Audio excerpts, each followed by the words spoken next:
কেনই বা মৃত্যুর কথা স্মরণ করবো?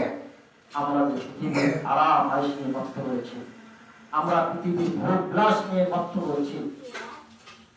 আপনি 24 ঘন্টায় কতটুকু পূর্ণ করলেন, কতটুকু পাপ করলেন, আপনি একটু চোখ বন্ধ করে দেখুন।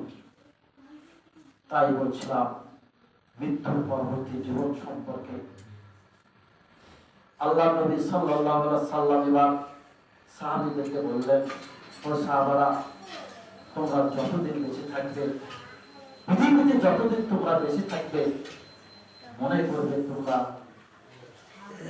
আমি একজন সফলরত ব্যক্তি, আমি একজন পথচারী ব্যক্তি, আমি একজন সফলরত ব্যক্তি। একজন ব্যক্তি যখন সফরে চলে যায়, আমি গাইবান্ধা আমার বাসা থেকে বের হয়েছি, এটা একটা আমার সফর। আমি আসলাম, আমার খুতবা শেষ করে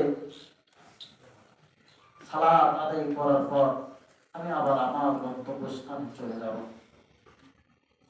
আল্লাহ নবী তাই বললেন সাহাবাদেরকে, তোমরা যতদিন জীবিত থাকবে, মনে করবে তুমি একজন সফলরত ব্যক্তি, পথচারী ব্যক্তি। সফলকারী ব্যক্তি যখন সফর শেষে তার নিজ গৃহে চলে যায়, পথচারী ব্যক্তি যখন পথ চলার পর তার নিজ গৃহে চলে যায়, তেমনি আপনি আমি এসেছি পৃথিবীতে সামান্য সময় ধরে আপনি আমি পৃথিবীতে এসেছি। আপনার আমার আয়ুকাল ফুরিয়ে গেলে, আপনার আমার আয়ুকাল শেষ হলে গন্তব্যস্থান হচ্ছে পরপারের জীবন, গন্তব্যস্থান হচ্ছে পরপারের ঠিকানা। আপনি কতদিন বেঁচে থাকবেন? আপনি আমি 50 বছর, 100 বছর, ধরে নিলাম 150 বছর আপনি বেঁচে থাকবেন।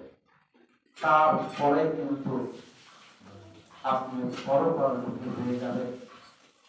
আমরা এই দুনিয়ার আরামাই ভোগ বিলাসে মত্ত হয়েছি, আল্লাহর ইবাদত থেকে দূরে রয়েছি, মানুষের প্রতি অন্যায় করতে দ্বিধাবোধ করি, এই জমিনের বুকে মানুষের সঙ্গে অহংকার করতে দ্বিধাবোধ করি না, দ্বন্দ্ব ভরে চলি, মানুষ একে অপরের উপর অহংকার করি। আপনি যখন কবরে আপনাকে শোয়ানো হবে, কবর আপনাকে এমন চাপ দেবে, আল্লাহ নবী বলেন এক পাশের হাড়গুলো আর এক পাশে ঢুকে যাবে। মুনাফিক ব্যক্তি, কাফের ব্যক্তি, যারা পৃথিবীতে আল্লাহর আদেশগুলো অমান্য করেছিল, যারা সালাত আদায় করেনি, হালাল হারাম ভক্ষণ করেছে, মানুষের প্রতি জুলুম করেছে, মানুষের উপর অনাচার করেছে, মানুষকে ঠকিয়েছে, জমিনের প্রতি দম্ভ করে চলেছে, কবর হতে পারে তাদেরকে এমন চাপ দেবে। আল্লাহ নবী সাল্লাল্লাহু আলাইহি সাল্লাম বলেন, এক পাশের হাত, আল্লাহ নবী সাল্লাল্লাহু আলাইহি সাল্লাম তার হাত দিয়ে দেখিয়ে দিলেন, এক পাশের হাত আর এক পাশের মধ্যে ঢুকে যাবে, কবর এমন ভাবে চাপ দেবে, এক পাশের হাড়গুলো আর এক পাশে ঢুকে যাবে।